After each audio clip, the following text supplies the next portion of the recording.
Hi, everybody. We're very sorry for the delay. We had some technical challenges, new technical challenges, as we've been doing these live stream conversations for a while now, but we're here and we hope you can hear us. My name is Maria Sensi Salner. I'm the Artistic and General Director of Resonance Works Pittsburgh, and I hope you just enjoyed the fantastic performance from What is Noise? And if you have not, if you're seeing us on Facebook Live or YouTube, we hope that this conversation may entice you to check out this wonderful performance by this ensemble. So many of the faces on the screen are new to Resonance Works and new to our Resonance Works audience, but one is a staple, and that is Miss Lindsay Goodman. So Lindsay, would you please introduce your colleagues from What is Noise? I would be so happy to, Maria. And let me just say that it's wonderful to be back on the virtual chamber series. Woo! This is What is Noise. This is an award winning touring new music sextet that has released an album, performed in Carnegie Hall, and played all over the country. I'm so pleased to be the newest member of this ensemble with my lovely colleagues. Joining me in the woodwind section is Stacy Christofakis on clarinet. Moving on to strings, we have Josh Perell on violin and Justin Page on cello. Unfortunately, our lovely pianist Cholong Park cannot join us today, but she sends her regards. And our percussionist Keith Hendricks will be joining us soon. We also have joining us today one of the composers that you heard on the program In an Expanding Universe, if you already watched at 3 p.m.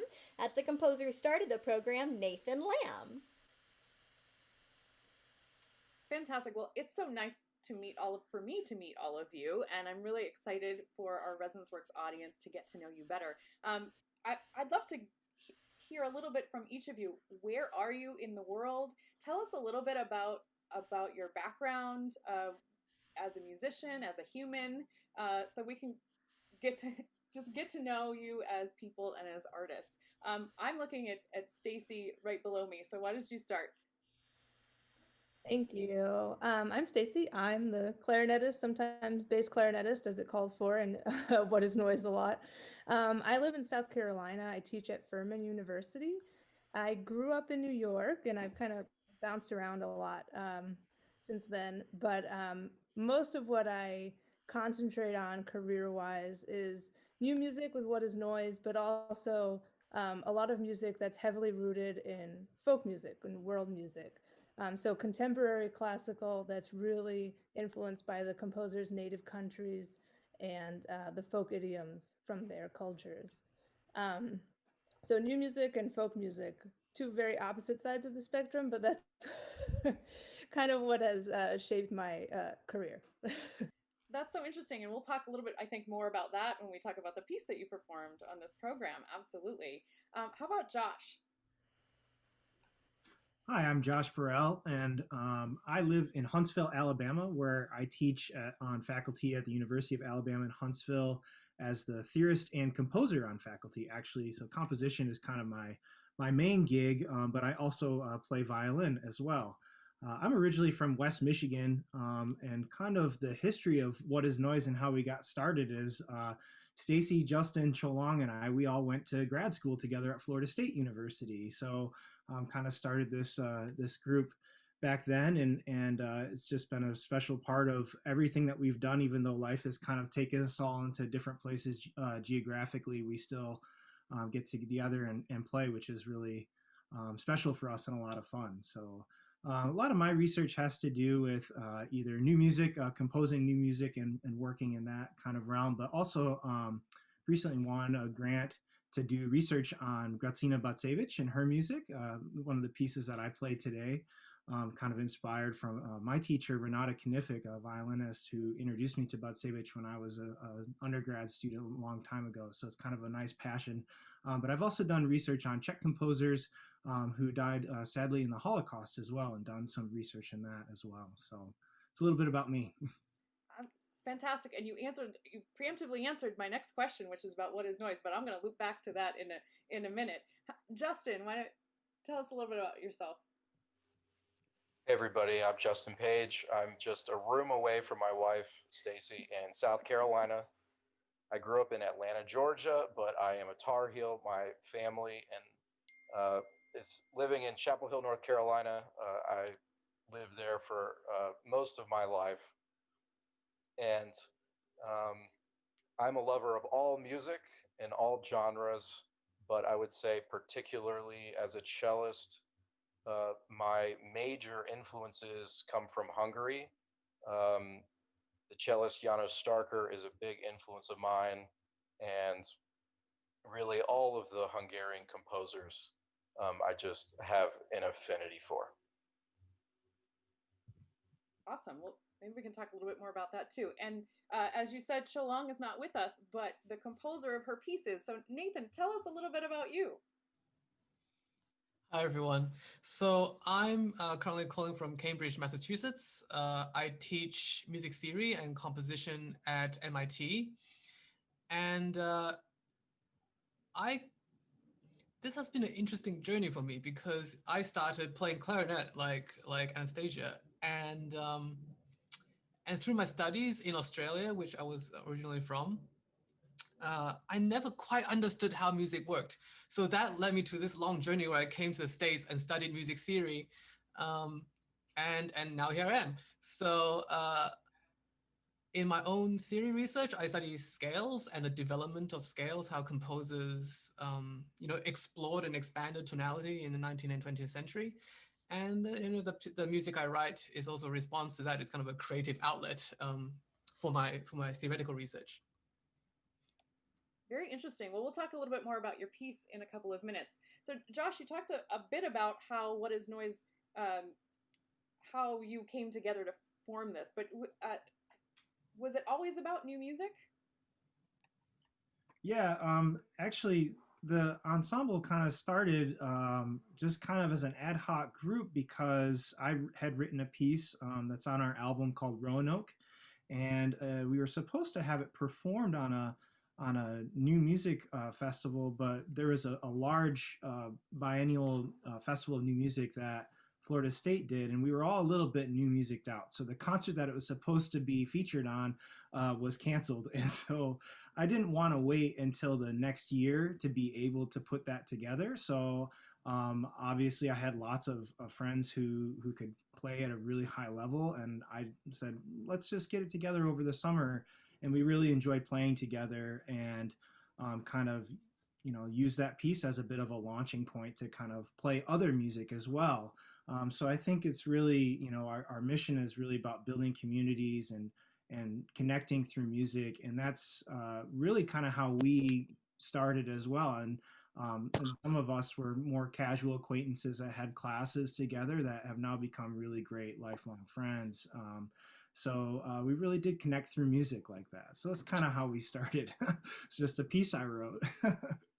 Well, I mean, I think a lot of great things start from just a twinkle of an idea like that. So that's so very interesting. So when did you decide you needed a new flute player, or how did Lindsay get involved in What is Noise? We're so excited to have her. She makes connections wherever. I can talk about her right next to me. She makes connections wherever she goes, as we know. But how did that come to be? Absolutely. So obviously, when you put together a group like this, and that starts from kind of casually of, hey, will you play and record a piece of mine over the summer? And then it escalates to, well, let's go to New York and play Carnegie Hall, and oh, let's travel the country and do things. Like, obviously, life takes people in different directions, and we can't all always commit to those kinds of things, and that's totally okay. So obviously, over the years, we've had several personnel changes to the group from the original configuration, and this is kind of one of those situations where we needed a new flute player, just because of other commitments in life and whatnot. And so we did an international search. Actually, we had people from out of the U.S. We were surprised by that, who wanted to come and play with us, and we went through and looked at all of the materials, all the audio and whatnot, and all the philosophies, and we interviewed flutists, and really Lindsay just stood out to us as somebody who was really a dynamic personality that could help us who really cared a lot about the things that we cared about in What is Noise, and we felt could help us to really present music in such a loving way that we wanted to be able to do, and to share that message of connecting with our audiences. And so that's kind of how Lindsay has come to be, and we're really excited to have her, and excited to be able to perform live again someday with her. And it's very special. So, Lindsay, we know, first of all, we know Lindsay's a rock star, and especially, like, I don't know anybody who plays new music, especially for flute, and who has expanded the repertoire for her instrument like Lindsay Goodman. So, so we're with you. Good choice, I have to say. Aw, thanks, guys. Of course, absolutely, absolutely. So you said you've been with Lindsay. You've said you've been with a group of almost a year, about a year, which means, did you actually have an opportunity to perform together yet? No. Stinky pandemic. Yeah, so I joined the group in November of 2019, and then of course we got to planning lots of projects, and cancellations, and COVID happened. So it's been really fun. This week, the first week of December, has been a really busy week for What is Noise. We've done some amazing projects. Obviously, getting to put together in an expanding universe for the virtual chamber series has been so much fun. But we also did a residency for the parish school in Houston, Texas. One of the things that really drew me to What is Noise, in addition to obviously being a new music sextet, which is one of my things that is very near and dear to my heart, is the commitment to educational outreach and expressive arts integrated learning. So we had a really fun time creating some amazing musical soundscapes for a drive-through art exhibit that will happen in Houston for these primary class students and parents and families later this month. So even though we haven't gotten to do anything in person yet, we have plans for after the pandemic, and that certainly, as Resonance Works know, cannot keep a little group with big dreams down. Absolutely, for sure, for sure. Well, so you've obviously been pretty creative during this time. That residency sounds really exciting, and I want to do a drive-through experience. we should take that around. Let's have one in Pittsburgh. That sounds like a great idea, for sure. So this program is really interesting. I love the idea of it, but you let me in on the secret that the pieces came before the theme. So I won't ask that question because I know the answer now. But I think the theme really fits, right? Right now it is difficult to say. For me personally, my world is has shrunk in that. This room, I'm in this room a lot. I have a lovely rest of my house, but this room contains the portal, this screen through which I can connect with the rest of the universe. But on the other hand, through this portal, I've connected with people through these 8-9 months that I've never connected with before and collaborated with before. So this idea, I really connected with this idea of, is the world smaller or bigger? Because I think I've only talked to humans in person. I mean, I can count them on one hand in the last week. Well, maybe not even one hand. My husband in the next room. But we're reaching people in a different way, in a new way. So, but Lindsay, you said you were inspired by all of the pieces to create that theme. I think it's really inspired. Can you talk a little bit about that a little bit more? Of course. So when Resonance Works put out this trailblazing call for ideas to create our virtual chamber series, of course, if anybody has watched, you saw my electroacoustic entomology show that kicked off things in September. Don Posey, our violinist, played this fantastic concert of all Black composers. But I immediately thought, okay, Resonance Works has this commitment to musicians and to audiences. And What is Noise has this commitment to musicians and composers of our time. Resonance Works feels very deeply about equity. These two groups need to get together. Hi, Lucy. So I thought these two groups really need to get together. So when Resonance Works put out the call for the virtual chamber series, I immediately knew that that What is Noise should share the audience love and come over and do a show. So I went to my colleagues and said, "Okay, guys, what solo works can we come up with that resonate with equity, both in terms of genders and races and ethnicities all across the world?" And I was so inspired by all of the works that my What is Noise colleagues put together, from Poland to Syria to all over Asia and Armenia. We had so many amazing ideas. And so just looking at all the program notes and all of the composers, some of whom are dear friends of mine, and some of whom, like Nathan, are brand new friends, I just was really inspired by this idea of bringing together two groups from various areas of the country. What is Noise from all over, Resonance Works from Pittsburgh, colleagues who I know and love and have worked with forever at Resonance Works, colleagues that are new that I haven't yet worked with. And I thought, okay, if we can really connect from musicians to audiences through a screen, what holds us back anymore? And the answer is nothing. So as much as we do feel isolated, I feel the same way. Flute studio is where the magic happens, and other than that, I don't leave my house or my car. And yet here are connections that never could have been made except for the pandemic. So I think our world is beautifully larger in ways that are completely unique to this circumstance, and for that I'm very thankful to 2020. I think that's beautiful and lovely, and I really hope that this is the first in many collaborations between our organizations. I think there's a lot of things, those of us who like to dream big in our small places can do a lot of good. I'd love to. Sorry about the little roughing interlude. This is what happens when we stream in the afternoon. I've got big windows here, and she has to be sure her friends know that she sees them walking by. That's Miss Lucy. She's being leashed up in the next room currently. But I'd love to talk about some of the pieces now. And since we don't have Cholong with us, but we have Nathan, let's talk about the first piece on the program, 77 Canonic Variations on Twinkle Twinkle Little Star. There's a lot of extremes in that title for me. 177 and then some Twinkle Twinkle Little Star. You gave a wonderful introduction to the piece on the video, but I'd love for you to dig in a little further. How did this come to be? Obviously, you've worked with Cholong because she has a variation named after her, right? So tell us more.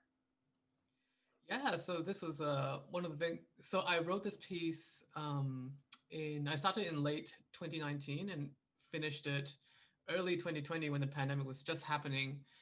And this was the time when I just moved to Boston, and when I met Cholong and we became really good friends. So I learned that her name in Korean meant twinkle, not in the star kind of sense, but like a twinkle in your eye, that kind of twinkle. So I thought that was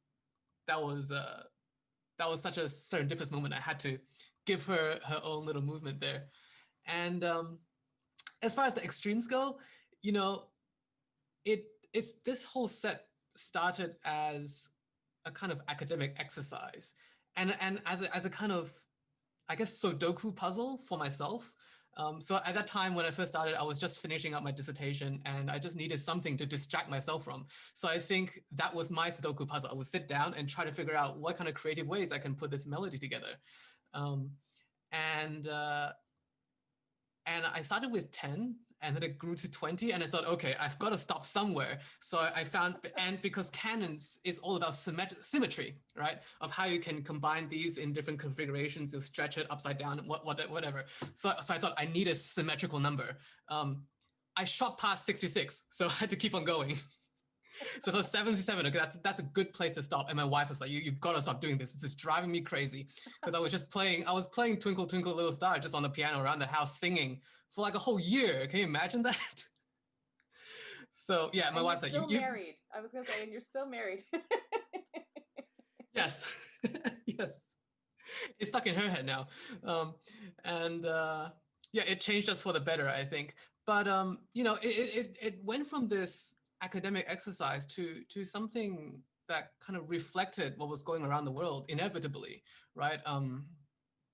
Things that were happening at the beginning of 2020, the Hong Kong protests. I lived there for 10 years. We kind of, jumped around the globe.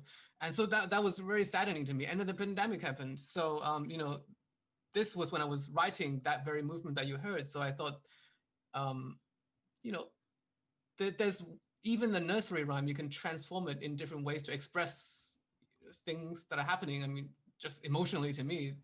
And so the one that was dedicated to those lost to COVID-19, um, that one is if my memory serves me correct, a mirror augmentation canon. So it's where you turn the melody upside down and then you stretch it just a bit longer. So this one was twice the length. And everybody's seen Bach's portrait, right? J.S. Bach's portrait, and he's holding a little piece of score. And if you actually zoom into Bach's portrait and look at that score, that is also a mirror augmentation canon. So I feel like in exploring these techniques, of course, it's a conversation with the past, but it's also a conversation with the future. I'm not following Bach's rules, and I'm incorporating a lot of kind of popular music idioms into my pieces as well. So that's how I see this kind of little expanding thing happening in my piece. That's so interesting. I love all of those little insights. I love that her name means twinkle. That's just beautiful. I know you are a music theorist primarily, right? And for those of us on this call who studied music almost as far as you can go in studying music, we know what that means. But for those watching, what do you do as a music theorist? What does that mean to everybody else in the world? Yeah, I mean, it started for me personally. It just started as a question, like how does music work? And things, and perhaps Josh can also say something about this too. But things that we interact with, like especially in the musical score, things like key signatures, chords, note names, the layout of the keyboard. At some point in history, those were music theory, and people and musicians were talking to each other, like how should we lay the piano keyboard out? How should key signatures work? How should we name the notes? So even though these are familiar things, to us now, that was kind of the cutting edge music theory at one point. So the stuff I do has to do with scales and the internal relationships. The structure behind key signature. What happens if we put music backwards? I'm very looking forward to seeing Tennant in music theaters, in movie theater soon, and in that movie, it's playing with time backwards, and canons do the same thing. So that's what I kind of research. That's so interesting. You're speaking to my nerdy engineering math soul here. we could go on, but let's shift gears a little bit. I'd love to go to Josh now, and the piece you performed. Correct me if I'm wrong, but I believe it is the oldest piece on the program. Yeah, that's right? True. Actually, that is true. So we I don't know if we've said this directly in this conversation, but last year we made a commitment to performing at least half of our pieces by female composers. This was something I felt really passionately about because I found my own ingrained biases in just being a musician who mostly studied and loves lots of music by dead white men, for sure. Bach, Verdi, Leonard Bernstein, those are my guys. But we really have to change the paradigm to normalize equity in programming. And so giving ourselves that line in the sand that meant I did a ton of research. And I'm going to say her name incorrectly, so I'm not going to say it, but I was researching, as I'm half Polish as well. That's when I discovered, you can say her name. Bacewicz. Thank you. My Polish is not that good. Neither is mine.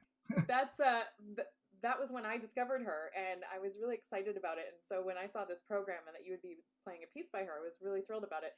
Tell us a little bit more about her music, about why this was the piece you wanted to perform on this program. Yeah, so when I was actually first exposed to her music, I didn't know she was a female. It was a piece that I actually first played her quartet for four violins, and it really stemmed from just wanting to do a chamber music class with four violins, and that's kind of limiting actually. And she happened to have one, and somebody said, "Well, do you know Batsevich's music?" I've never heard of him, and I played the piece and I loved it, and I started to do more research about her music, and then learned later on that she happened to be a female. And not just that, but she also studied with Nadia Boulanger. And we all know, as musicians, Nadia Boulanger is like the teacher of composers.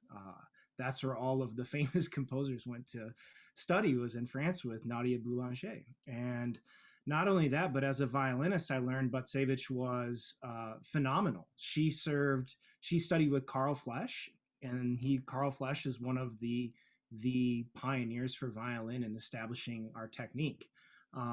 And not only that, but she would serve at international violin competitions with guys like David Oistrakh. And so all of a sudden, for me, I really identified with this composer because I had interest in composition, and I wanted to be a good violinist too. And I just thought her music was just so interesting, and just the ways that she developed and grew and was never intimidated by anything new. One thing I learned when studying kind of some of her music, especially the late period music, which doesn't get a whole lot of attention, and this is where the piece that I played today kind of came from, was very transitional to that later period. And that style was that, communist Poland was really closed off and didn't get to learn about composers like Schoenberg, and didn't get to see a lot of that experimental music of that time. And when it finally they finally had the Warsaw Autumn Festival and started to get exposed to this music, a lot of composers were like, I'm already established in what I do. I'm too old. I'm too whatever. She saw it as a necessity to evolve her music to include these experimental ideas. And she came at it with such a unique perspective, as somebody who had written, she would hate for me to say, as neoclassics kind of style, and also writing in with folk songs and whatnot. I think that really provided a unique perspective that enabled her to write some of the most unique modern music in that late period. And that's where this piece kind of comes from, is that transitional time period. I played this piece as an undergrad as well, when I studied some more Batsevich music, and I really enjoyed playing that. And I haven't played it in a while, so it was really fun to be able to work back up and do it for this concert as well. But really just just a very accomplished person, and somebody who I just thought was just such a great model as a young violinist and a young composer. And to me, I just fell in love with the music. And that's what I think is really important when we look at music, especially when we consider diversity as well, is that it's not important that she's a female. What's important is that she's writing great music. And I think that that's what deserves credit, is she deserves credit for those accomplishments. And I think that, she would be happy. She said she got a letter once and it said, "Dear Mr. Batsevich, thank you so much for your music. I like it." She says one of the greatest compliments, because they really heard the music for what it was. And to me, that's what I really hope, is that you hear the music for what it is. And it's an incredible work. It sits so well under the fingers. It sounds so dissonant, and it takes some of the basic techniques that really a true violinist would, or a master of that instrument, needs to, to write something like that. And she did. It's just such an incredible piece. I love it so much. It's so dissonant, and I feel like such a rock star when I get to play it. So I'm really thankful that she wrote that piece, and that I had a teacher that knew that piece and exposed me to that, and had me play it. I've always loved that piece, and it's been such a joy to learn more about it. So that's fantastic. That's what struck me about her music too, is that it was it was interesting. It was a fresh take. It didn't sound like anything I had heard in that way, and Sure. it was so yeah. So I think that was really great, and I'm so glad that you chose to do that on this program, and we get to talk about it. We've been joined by percussionist Keith Hendricks. Welcome. You missed our little introductory session. I'm Maria. This is the first time I'm meeting Keith. Lovely to meet you. Bravo, hello. Bravo on your performance of both pieces on this program. I'd love to just circle back. We asked everybody, since except for Lindsay, everybody is new to our Resonance Works audience. We'd love to just have you introduce yourself. Where are you in the world? Kind of give us the little elevator speech of who you are as a person and as a musician, and then maybe we can talk about the two pieces you played on this program. Yeah, of course. So my name is Keith Hendricks. I'm currently in Oklahoma City, of all places. My wife is a tuba player, and we've kind of moved around the country quite a bit. So we're currently in Oklahoma City, and we love it here. I've been playing percussion, I guess, pretty much like most of us since the 6th grade. I still remember the high school jazz band came to like our elementary school, and they were playing just normal, like In the Mood or something, and I was watching the drum set player, and it was like love at first sight. Like as soon as I saw it, I was like, that is what I want to do with my life. So yeah, I've been playing since 6th grade. I don't know. I've kind of taken some different paths. Like, when I first started percussion, I was like heavy marimba. I was like, man, the marimba is like our grand piano. It's like the thing that I want to kind of master, and it was the thing that I spent so much time trying to get better at. And then I went to Cincinnati to the College Conservatory of Music, and if you don't know the percussion group Cincinnati, you really got to check them out.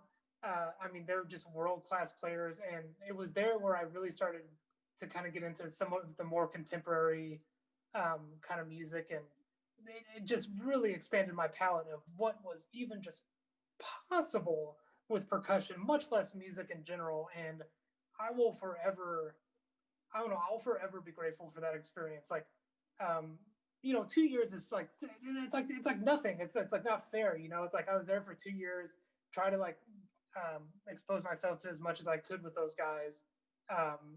Luckily they're so welcoming and so open that, I'm still able to collaborate with them and talk with them a little bit. But it was probably there at the University of Cincinnati or the College Conservatory of Music that I really fell in love with contemporary music and new music. And like I said, it just kind of opened me up to the possibility of what was possible. And actually, great segue, I just realized, that's where I first heard Jen Jolly's piece, how to be a deep thinker in Los Angeles. I was so lucky to actually be there at the premiere. Ty, oh my God, I forgot his last name. Ty, something with an N. Jen, wherever you are, help me, Jen. It's Ty. Oh darn. We have the internet. We can look that up. Yeah, thank you. Sure. It's something with an N. Oh man. It doesn't matter. But I was,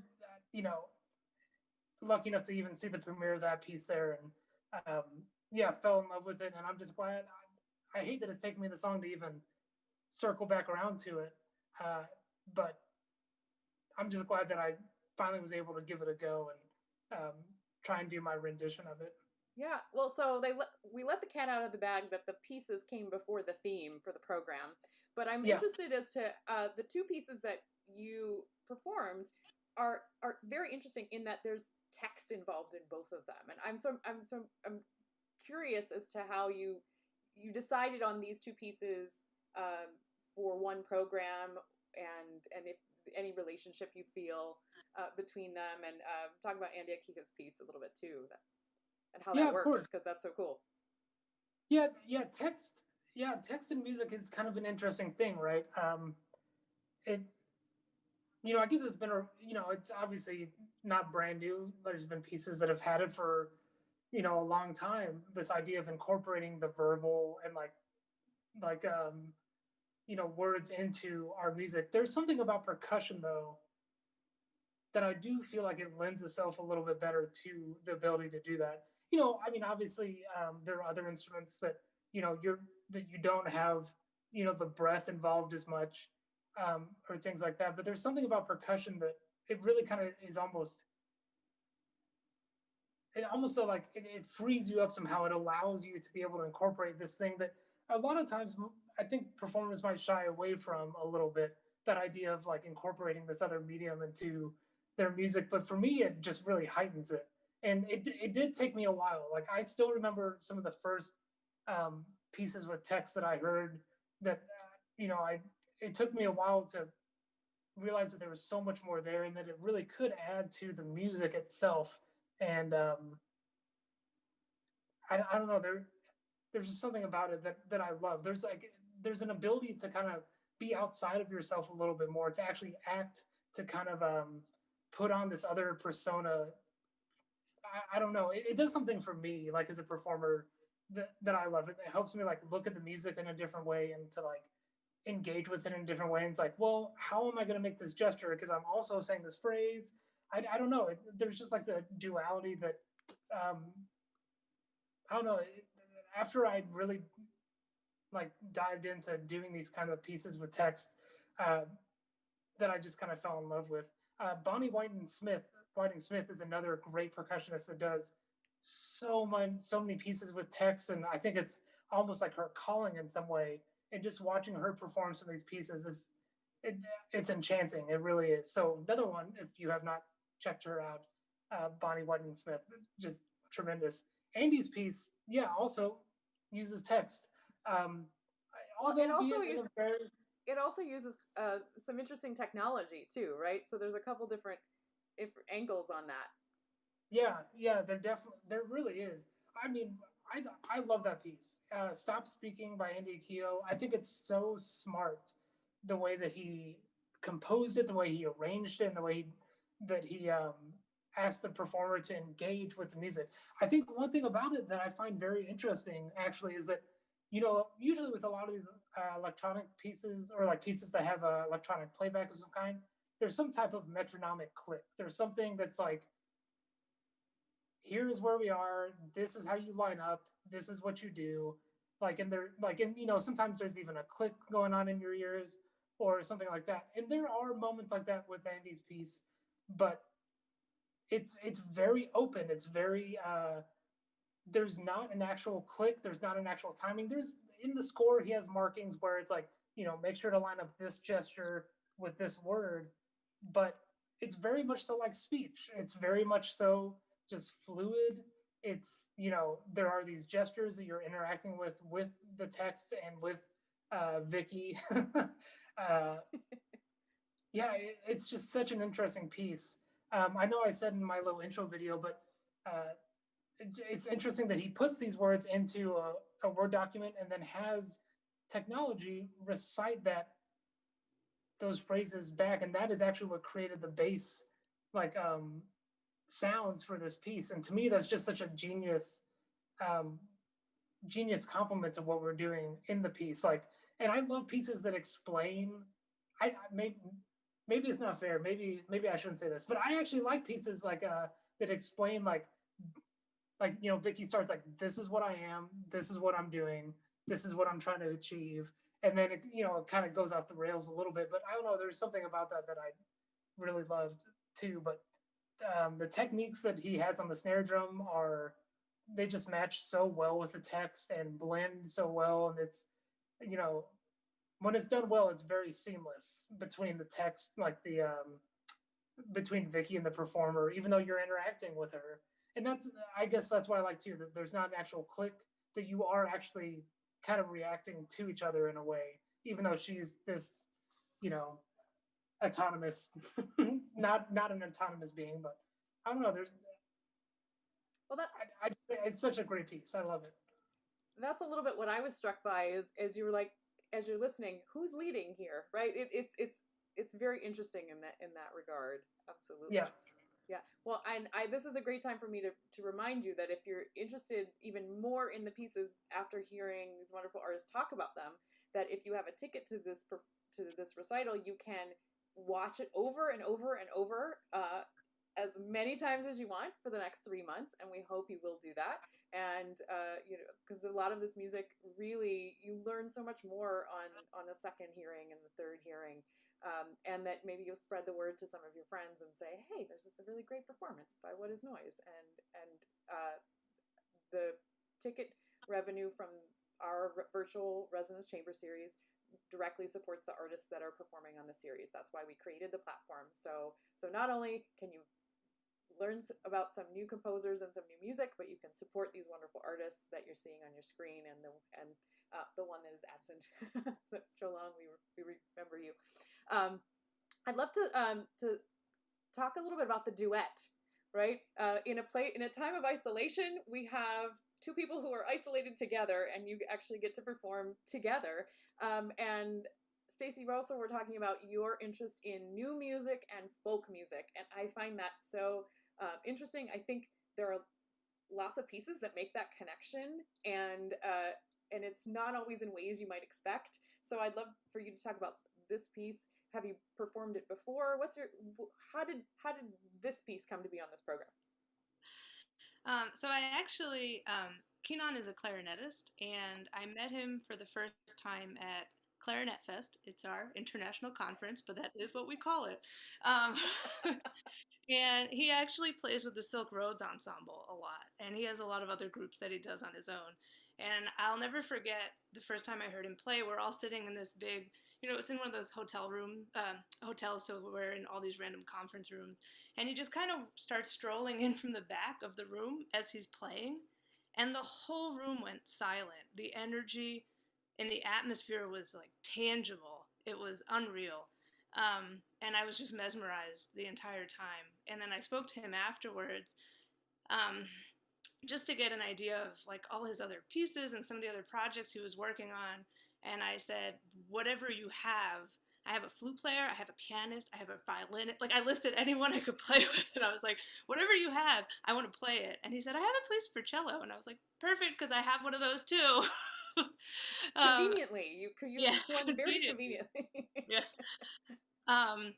And so this piece that he wrote was commissioned by the Elbphilharmonie for he and Yo-Yo Ma, and it was written in 2016, right when the travel ban was instated, and he had been traveling for performances, and he ended up getting stuck in Beirut. And so the piece is kind of about being just like a hop away from Damascus, where he grew up, and then so far away from New York, which is his new home, and just kind of being stuck in limbo in between. And the fence, the rooftop, and the distance were the three things that he could see out his window at that time as he was writing. And a lot of his work has to do with this concept of a home away from home. Mm-hmm. He talks a lot about, his home is Syria, but he came to New York and he's been here for almost 30 years now. And he says there's a point where he realized that New York felt like his home, and he almost felt guilty for feeling at home somewhere else. So a lot of his music explores that theme and that feeling of finding home in multiple places, which I think a lot of us as musicians, and even just people today, because we all move around so much, it's really easy to relate to. Absolutely. Yeah, on so many levels. Even just as people who travel, when we think about, I'm struck by, we were supposed to, one of the performances that was postponed for us this fall was this, we were supposed to give the second performance of an opera called I'm a Dreamer Who No Longer Dreams, which is about immigration. And there's, as you were talking, I was thinking about the elements of that opera, which are, where is home? Home is everywhere and home is nowhere. And is, how do you feel guilty about being in your new home, or do you never feel like that's home at all? I think that's a really interesting concept and a great, some food for thought. Justin, how is this piece for you? You maybe were not at Clarinet Fest, I presume. That sounds like a really good time, though, I have to say. No. Although I will say, many years ago, I went to the flute. I can't remember, National Flute Convention or something, and that was enough to turn me off from any of the wind conventions. I will buy you drinks in person because you went. I have to say, I'm a recovered flute player. The flute version of that doesn't sound as much fun as Clarinet Fest. Sorry, Lindsay.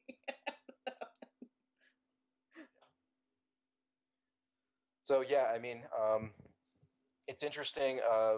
The only other time we played this piece was in Alabama, and something happened. I think something went wrong with my instrument, and I had to use a different instrument. So that was very stressful.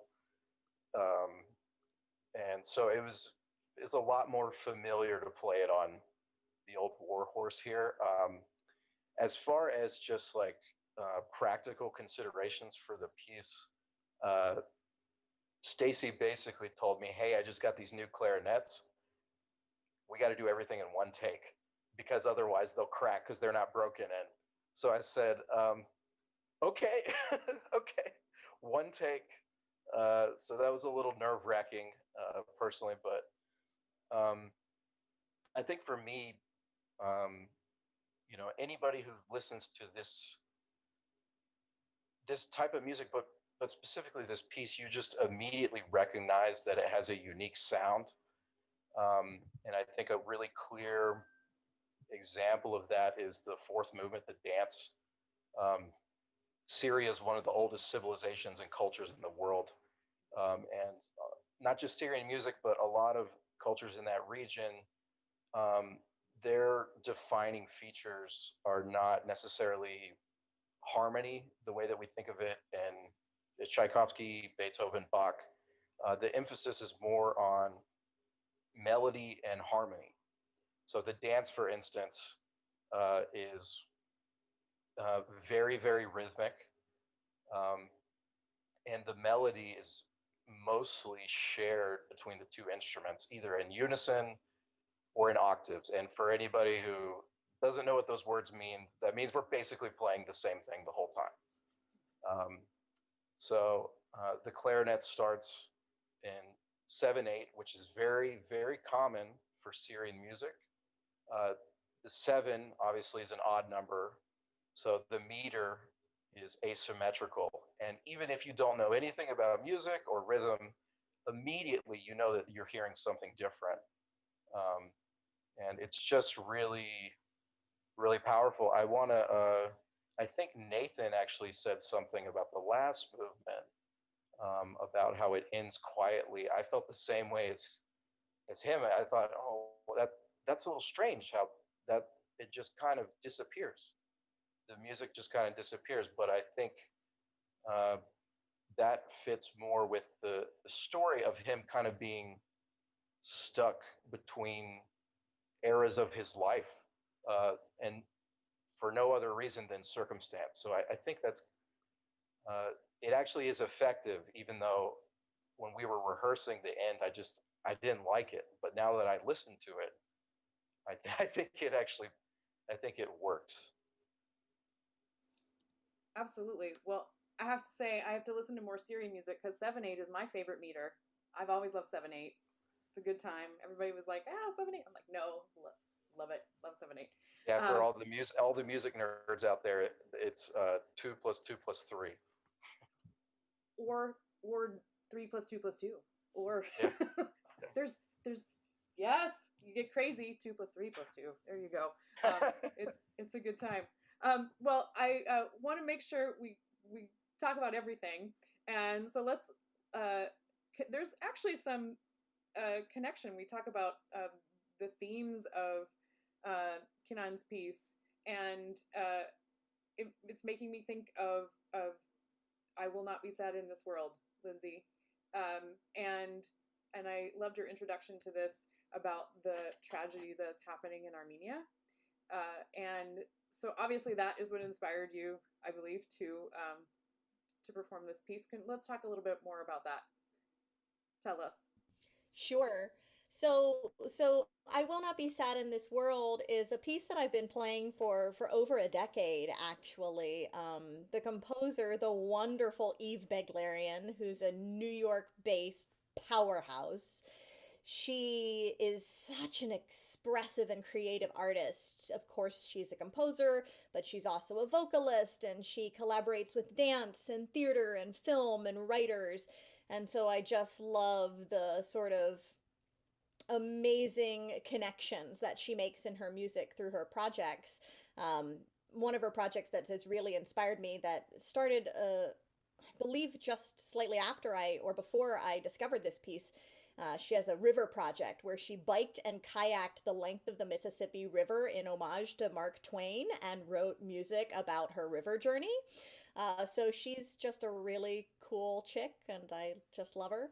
So when she created this piece, it spoke to two of my very favorite things. My favorite flute, the alto flute. You heard it here first, friends. And electroacoustic music, which is my specialty. So you noticed if you watched the performance already, and if you haven't, go and get yourself a lovely ticket so you can. You notice that there's this beautiful fixed media track, which is actually Eve's layered singing. So layers of Eve, so many Eves that I get to collaborate with in the fixed media. So I was immediately struck by my favorite flute and my favorite medium, and I knew I had to play it. And I've been playing it for a number of years. And this September, I suddenly on social media, which is where we find out everything nowadays since we can't gather in person, I started hearing from my friend Katja Janpoldian, who is a Pittsburgher, and who is Armenian, about this tremendous tragedy that has been happening since mid-September with the invasion of Armenia. For the Resonance Works audience there in Pennsylvania, perhaps it puts it into perspective to think that that country's a quarter of the size of PA and was being invaded by two much larger nations, Turkey and Azerbaijan. And I was actually unaware of the previous Armenian genocide that happened just about a century ago. So here we are in the middle of a once in a century pandemic and a once in a century genocide, both of these things happening at the same time. And seeing Katja's posts about all the humanitarian relief that they really need, because civilians and hospitals and schools are all being targeted, which is just absolutely tragic. In the midst of a pandemic where none of us are safe, to suddenly be homeless or not have the medical care that people need is just a travesty. So I was seeing all of these things that she was posting and wondering, well, how can I help? As so many of us artists, performing artists, are not financially able to give the way we normally would in these sort of tragedies, trying to figure out how I could help and raise awareness. So this is now my second performance this fall of Eve's wonderful piece, Because I Will Not Be Sad in This World is based on a folk song by the Armenian troubadour Sayet Nova. This is a troubadour who is hundreds of years old.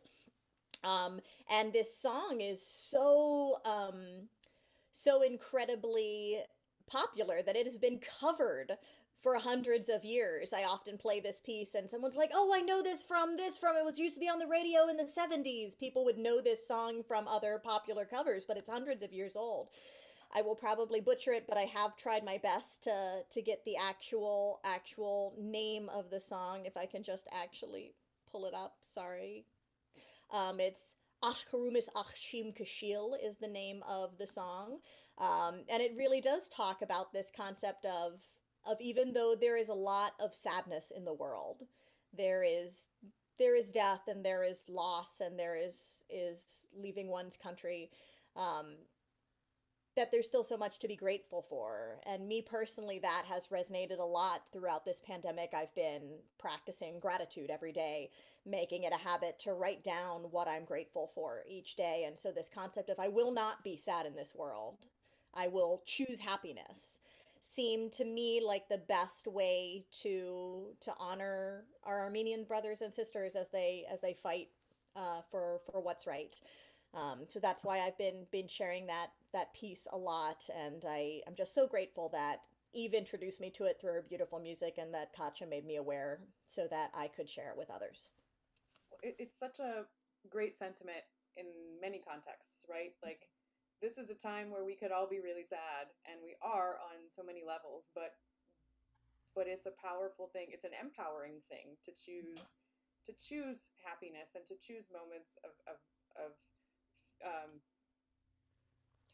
feeling hopeful in a time when there's no hope, or where there seems to be no hope. And I think that's really, I don't know, it's really emotional. It's really powerful. Katya is a resonance works artist. We've collaborated with her since almost the very beginning of our existence, and she actually performed a set of immigrant songs on our March of the Women series, which is still live, or is still available on demand. So check it out. But she also was. I've been following her posts. You know, these are things that we don't hear about in our news. If they don't get the coverage that I think we really should be seeing. This is really a devastating tragedy. There've been photos I've seen of her musical colleagues that are now having to take up arms, and that are in, you know, concert halls that are in ruins, have been just bombed to nothing. And I think it's, you know, sometimes we have to, because there's so many things we're concerned about in our own country, taking time to see what's happening in the rest of the world, and to if there's anything we can do, to do what we can. It's such a devastating situation, and I'm grateful for you doing that piece. We actually did a piece last fall by Mary Kuyumjan Grunk, which is also based on a Armenian folk song, and it has a similar. They're all pop songs. They're all very popular, and they're made the way into classical new music circles. But it's amazing tunes. Well, wonderful. It's so lovely to get to talk to all of you and to get to know you. These are my new friends, everybody, from all over the place, and I love that you're not all in one place. We're all over the place. So the universe is expanding, even as it feels smaller. And I hope that if you have not, again, watched the performance in an expanding universe featuring the fabulous musicians of What Is Noise, that you will do so. You can get a ticket to any of our online on-demand performances. Everything this fall is available on demand for you to watch on your screen of choice at your convenience, wherever you would like. At resonanceworks.org. There have been, as Lindsay referred to, several other recital programs in this virtual resonance chamber series, which used to be a live series and now has gone to this platform, including Lindsay's flute bug recital, which is just fun to say, and Dawn Posey's recital, and we have a couple more in the pipeline that we'll be seeing in the new year that are in the works from some of our Resonance Works artists.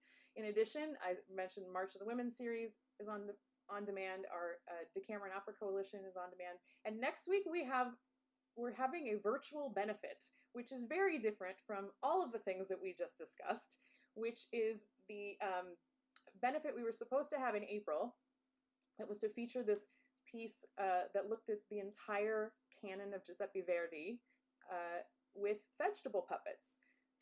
So now it's the very first vegetable puppet opera movie.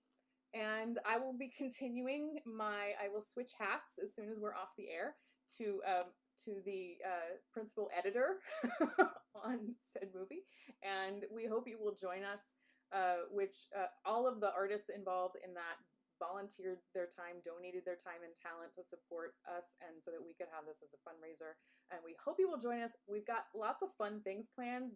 We will have a premiere on Zoom, like really on Zoom. You'll all be on Zoom with us, and with bingo and trivia, and you can make a cocktail. You can watch with your kids.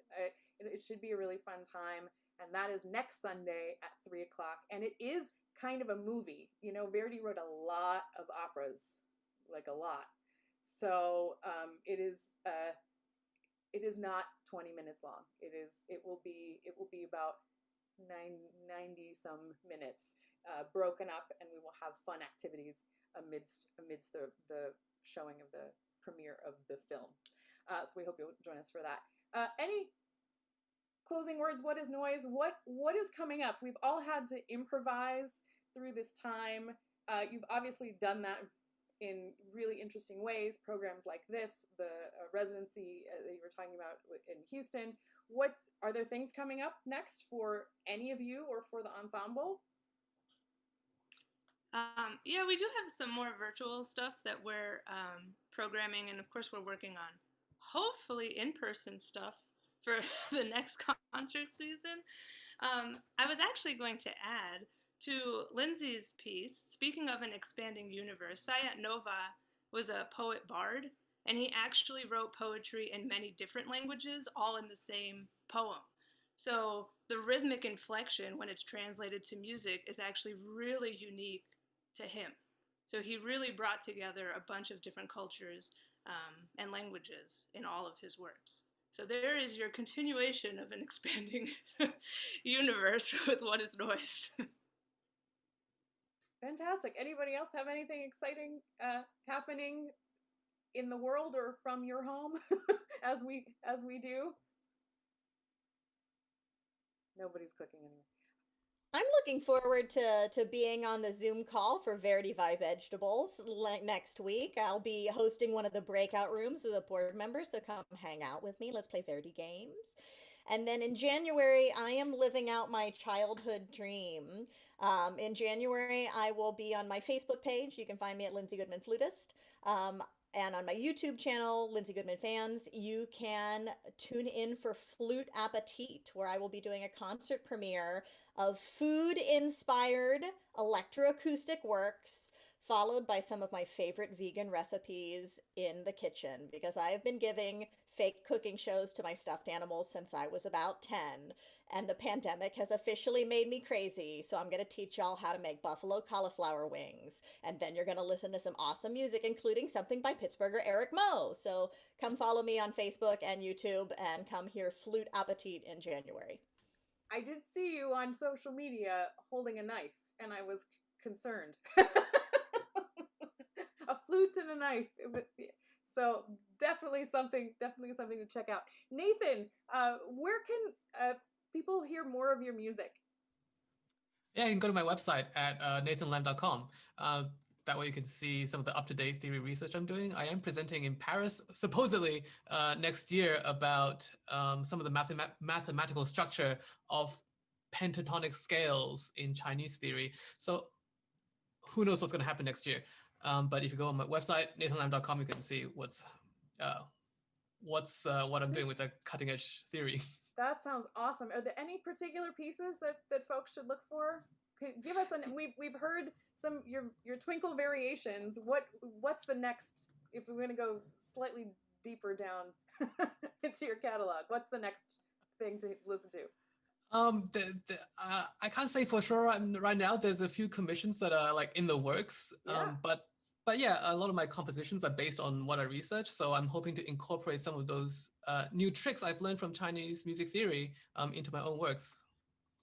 Fantastic. Well, we'll keep an eye out, because that is all really very interesting. Well, unless anybody has anything else to add, we'll sign off. We've been going for about an hour, which is about what we do with these, and it's so wonderful to talk to all of you. Thank you to Keith and Justin and Stacy and Josh and Lindsay and Nathan and Shulong. I can't wait to meet you. Hopefully next time we'll get to meet you too. But bravo on a great performance, and we hope you will check out In an Expanding Universe from What is Noise